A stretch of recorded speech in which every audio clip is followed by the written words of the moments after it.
Alright staff, thank you for joining me once again, where we're dealing with people who want to be wrong end on end. Today on the interwebs, let's deal with Brad Stanfield again. Criminal, misanthropist, incompetent buffoon, charlatan. Yeah, okay. Brad wants to talk about a meta-analysis that he didn't like because it didn't suit his ideological perspective. Let's hear it, shall we? And we'll put him right where he's wrong. Spoiler, boys and girls, it's fucking everywhere. A new meta-analysis just came out concluding that the consumption of saturated fatty acids is not associated with cardiovascular risk events. It says not significantly associated with cardiovascular risk, Brad.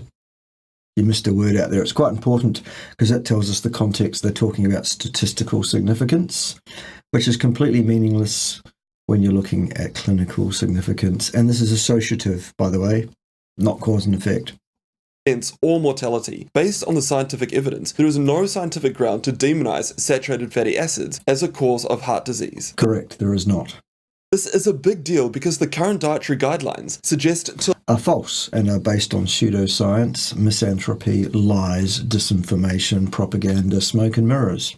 Lower saturated fatty acids to improve cardiovascular health. Put your fucking hands in your pockets, Brad, and fucking keep them there. So have we got it wrong? Yes. Well, let's have a deep dive into this paper and see what we should do about saturated fatty acids and how. Nothing at all. Except if you're avoiding them, stop doing that. How to protect our hearts. The paper is titled Protect, that's a cause and effect statement. Do you have any evidence to back up any such claims, Brad Stanfield? No, you don't. Saturated Fat, Villain or Boogeyman in the Development of Cardiovascular Disease, and it was published in September 2022. And when we go into the paper, we can see that the lead author is from the American University in Dubai and is an assistant professor of management. So? The other two authors, they don't seem to have any experience in the medical world. So pretty much like yourself, Brad. You run around telling people cholesterol will kill them and they need to take statins. Okay? No, son. None of the authors are cardiologists, epidemiologists, or, as far as I can tell, have any experience in the healthcare sector. So? The paper is published because it's been through peer review. Ergo, it's up to scratch in that field. Brad. The purpose of this paper is to address important questions by evaluating the scientific evidence on the association between dietary saturated fatty acid intake and cardiovascular disease. Yeah, we can read, Brad. We could have all done that for ourselves by reading the paper, couldn't we? Now, this paper is a meta-analysis. Yeah, we could have gained that from reading the paper ourselves too, Brad. Are you going to add anything useful to this discussion at all? Probably not. That's where they pull together all of the relevant. Put your fucking hands in your pockets. Studies and combine them to see what the data shows. Studies were only included if they compared dietary saturated fatty acid intake, so high versus low intake, or... Yes. Because that's what the study was about, an association between that and heart disease. And in fact, the studies were not about that at all. They were about what people reported on a survey that they had been eating on one occasion, and then followed without any control whatsoever or intervention of any kind, i.e. not an experiment, not science, not able to inform on cause and effect in any way, shape or form. Good. If the saturated fat was replaced with polyunsaturated fats or carbohydrates. The studies also had to report on hard clinical endpoints. So what they mean by that is heart attacks and mortality. Studies that did not look at hard outcome data, such as heart attacks, but arrived at their conclusions by looking exclusively at the results of LDL cholesterol on a blood panel, were also excluded. And rightly so. So the final review included only 4 observational studies and 3 randomized controlled trials. No, see, the word there that's being used inappropriately is control, Brad. There are no controlled trials available anywhere in the literature, not one. Neither are they appropriately randomized. No. That's quite a low number. And what we really... That's because there are a low number of studies that are able to inform even on the association between hard outcomes and what people reported they've been eating on one occasion on a survey. Okay? want to focus on is the randomized controlled trials. That's where a change is actively made in half of the participants, and that way we can truly see... That's not a randomized controlled trial. A randomized controlled trial, Brad, is where people are actually controlled and where they are appropriately randomized as per the scientific discipline. There are no studies that have done that available or extant anywhere in the literature. None at all. There is no data to inform on this question. If that change resulted in lower heart attack rates. But when we look... Resulted in is a cause and effect statement. There are no experiments done on human beings to inform on cause and effect. They do not exist. At the 3 randomized controlled studies that they included, things don't stack up. The first one compared a Mediterranean diet to... What is that? What is a Mediterranean diet? There are thousands of different diets consumed by people who live around the Mediterranean. A low-fat diet. And yet, what is a low-fat diet? How is that defined? Yes, we can see that the Mediterranean diet lowers heart attack rates. No, that's a cause and effect statement, Brad. Totally incompetent on your part. This is not an experiment. There are degrees of freedom which confound this. Healthy user bias would be one. That's all we need. We're done here. This is not science. But both of those diets have got low saturated fat intake, so I don't know why this was included in this analysis. The second trial that was included in this analysis only ran for 4 weeks, and the right, so of no value whatsoever. Primary endpoint was what was happening to the blood cholesterol panels, which would then make it excluded under their own exclusion criteria, as above. So I don't understand why this trial was included in this analysis. Remember, this analysis wanted to exclude any studies that arrived at their conclusions based solely... Yes, we saw that. We've already picked it up. Thank you, Brad. We don't need you to spell it out. It's quite clear already. On LDL cholesterol. And the third trial that was included only looked at cooking oils. It didn't look at the whole diet. In summary then... No studies look at the whole diet. None at all. They do not exist, Brad. This meta-analysis was conducted by people that, from as far as I can tell, don't have any medical background, and in fact... You said that already, and it was completely irrelevant then, as it still is now. It has been deemed up to scratch for this journal by this journal's peer reviewers, Brad. This journal may not be very good. Any journal that would publish any piece of epidemiology as if it's evidence for anything cause and effect is not a good journal. Anybody that would claim any piece of epidemiology in human nutrition field is a good inference of anything whatsoever is an incompetent charlatan, Brad. In fact, they are in management, and the 3 randomized controlled trials that they... Put your fucking hands in your fucking pocket. Included in their analysis, based on their own selection criteria, should never have been... You've said that already. You are repeating yourself. Included in this analysis. Do you have anything of any value to add to this analysis, Brad, at all? So after looking at how this meta-analysis was conducted, I cannot trust the conclusions. Right.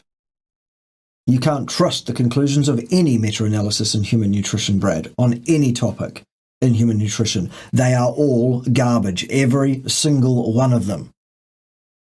What is your point? Now I want to compare this to a 2020 Cochrane review. Which is also fucking hopeless. This thing has more holes in it than your average colander. The credibility of the Cochrane organisation, by the way, in recent years, has become zero, Brad. Absolute zero, stone cold zero. Their behaviour at large in the field of so-called science has been completely unacceptable. And the fact that you don't understand or appreciate that just points once again to your absolute destitution of competence as a scientist. Go on, though.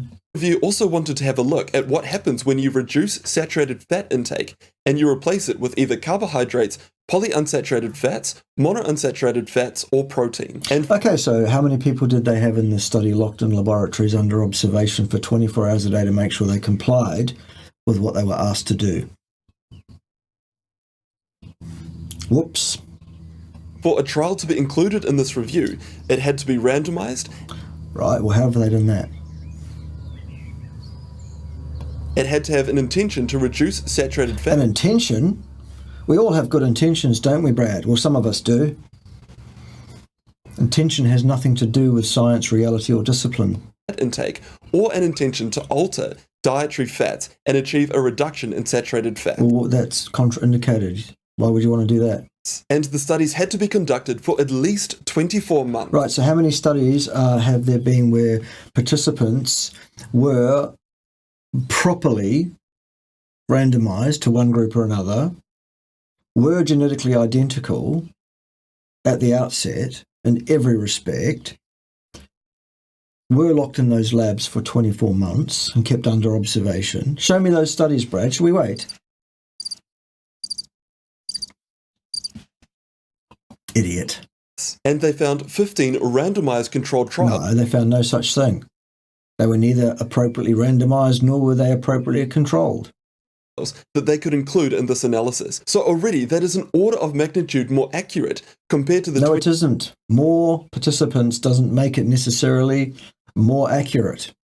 And accurate as to what, Brad? This is an associative study, and it associates what people told the researchers they were doing with outcomes in some way.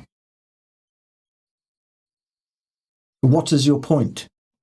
2022 review that we've just gone through. What they found is that the included long-term trials suggested that reducing dietary saturated fat reduced the risk of... No, not risk.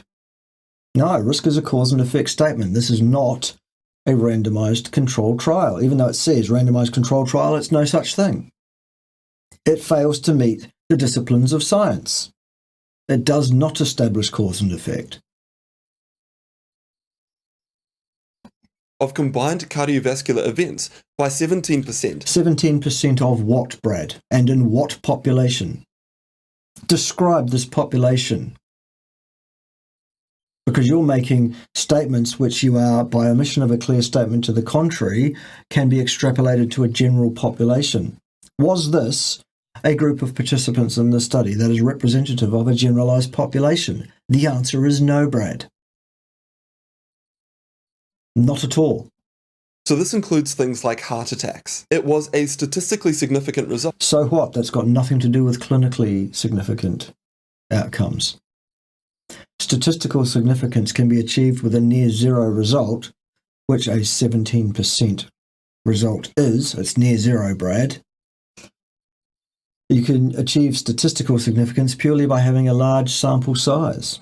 That doesn't make it meaningful or useful for any one given living human being over a 100-year lifespan. It's not. Sorry about that. And look at this, the upper bound is 0.98.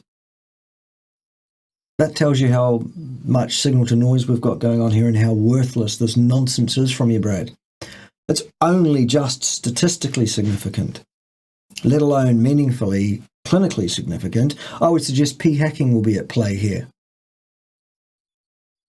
Go and look up p-hacking and learn something, Brad. You'll see that it's a procedure that researchers can use to artificially find a positive statistical result so that they can publish a piece of work. It's got nothing to do with utility or veracity or correctness in the world. You really are completely incompetent here. You are out of your depth. You are not a statistician. You are not a scientist, nor a scientist's asshole. You are an allopathic physician who should go and do that. Quietly. Okay? And overall, when they had a look at the quality of evidence... That is a value judgment statement. Science is litigated empirically. This paper fails to litigate any science, and so applying a goodness of quality to it, which is another arbitrary decision, only weakens it still further, doesn't it, Brad? Buffhead. It was graded as moderate. So what? Importantly, though, upon further analysis... That's an opinion. Graded as moderate. That's an opinion. Where do opinions sit on your treasured hierarchy of evidence, Brad? Go and look that thing up. It suggested that greater reductions in dietary saturated fat intake resulted in even further reductions... No, resulted was a cause and effect statement, Brad. No. This is not an experiment. It cannot inform on cause and effect. It doesn't, in fact, even inform on association because it's adjusted, i.e. fabricated, Brad. Okay? And the risk of cardiovascular... No, not risk. Risk is a cause and effect statement. This is an associative study, and it associates what people told the researchers they were doing with outcomes. Not science. events. But while there was good evidence that reducing... No, there isn't. Saturated fat intake reduces heart attacks. No, there is no such evidence anywhere in the literature, Brad, let alone in this paper. It does not exist. False. We found little or no effect on all-cause mortality. There was also... Effect is the conjugate of cause. No associative study can inform on cause and effect. At all. Ridiculous. Also no evidence of harmful effects by reducing saturated fat intake. And when we move to the author's conclusions, they say that the findings of this updated review suggest that reducing saturated fat intake for at least 2 years causes. No, this is not an experiment. And it says causes a potential, which then completely erodes the value of the statement anyway, because potential leaves the other thing on the table. Potentially not too. This is how you have the wool pulled over your eyes, because you are an incompetent non-scientist, Brad. Non-empiricist, non-statistician. This is how you are so easily fooled and impressed by this kind of rubbish. Causes a potentially important reduction in the combined cardiovascular events. Now, no, it does no such thing. I want to be clear, it's your health, your decision. That's right. And you should take advice on your health from someone who knows what they're talking about. And that does not include Brad Stanfield. Okay? Straightforward. What's next? Everyone needs to go through the data themselves. Yes. However, they should do that under the guidance of a competent statistician such as myself, Brad, and not with the guidance of an allopathic physician like yourself, whose certificate, the ink on which is probably still wet, frankly, who has no experience in science whatsoever, or statistics at all. No. And then decide what they want to do to improve their health. For me, the Cochrane review is far more comprehensive and rigorous compared to that. Well, that just shows your complete destitution of competence to analyse science or empirical evidences of any kind, Brad. You're a fool. You're a buffoon. You've been taken in. You've been sucked in. Okay? You're incompetent. Sorry. Other 2022 meta-analysis. And it highlights why it's crucial to not just take an abstract on its face value. It's important to go through the paper itself. Right. So why didn't you do that with the paper that was in line with your ideology that you did like? You just made a bunch of ridiculous, vacuous statements and read a few of the sentences out of that paper completely out of context and gave them far more veracity, power, and importance than they actually hold in the real world, Brad. You didn't fool anyone except yourself, probably. I think of saturated fat much like sugar. I want to... Well, then you're an idiot. You're an absolute mindless buffoon in that case. Cut it out, and that's the same advice that I give to my patients. Well, that's contraindicated. 4.5 million years of evolution runs completely in the face of that advice regarding saturated fat, Brad. There is also no evidence that saturated fat causally is associated with any health problem of any kind. Of course there isn't. Why would there be? It's what we've been doing for 4.5 million fucking years. What's next? I also want to clarify a common cause of confusion. Dietary cholesterol is not the same as saturated fat. Yes, we know that, Brad. For example, eggs have got a large amount of cholesterol and actually contribute 25% of the dietary cholesterol in the United States. So what? But they've got comparatively low saturated fat. It's a similar story with shellfish, which again has got relatively high dietary cholesterol, but is very low in saturated fat. Again, so?